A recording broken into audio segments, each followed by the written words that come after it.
Ate Rose, alis na ako. Ingat kayo na bali din sa bahay ha. So ito na nga mga Habibis, umalis na kayo ng umaga si Habi David tsaka si Mama Malu papunta ng US.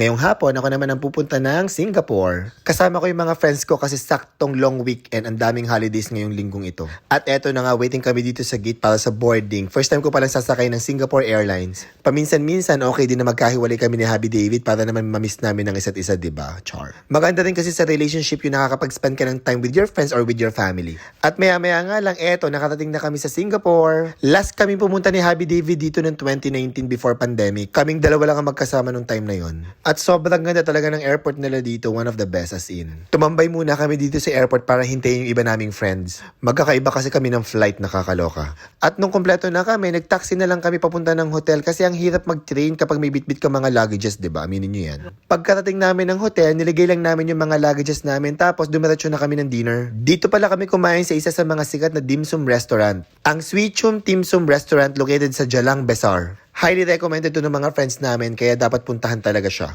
Ang maganda sa restaurant nito is marami kang pamimilian sa menu nila from dim sum to noodles tsaka dessert. At super affordable ang mga presyo dito. Kaya naman hindi nakakapagtaka na ang dami-daming pumipili at kumakain sa restaurant na to. At open sila from 7 a.m. to 4 a.m. in the morning. 3 oras lang silang close, nakakaloka. At eto na nga dumating na mga orders namin. Umorder kami ng wonton lamian in soup, xiaolong bao. Ang sarap niyan, promise. Tapos umorder din pala kami ng rice roll with char siu. 3 yung in-order namin kasi hindi na kami magra-rice. Hindi pa kompleto yung order namin pero kumain na kami kasi nagugutom na kami. Dami, tingin mo na. Rice roll with char siu.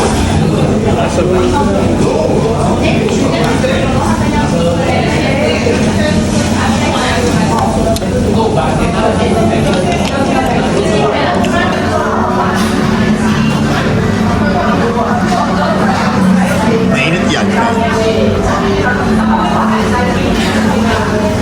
Ano? Sarap?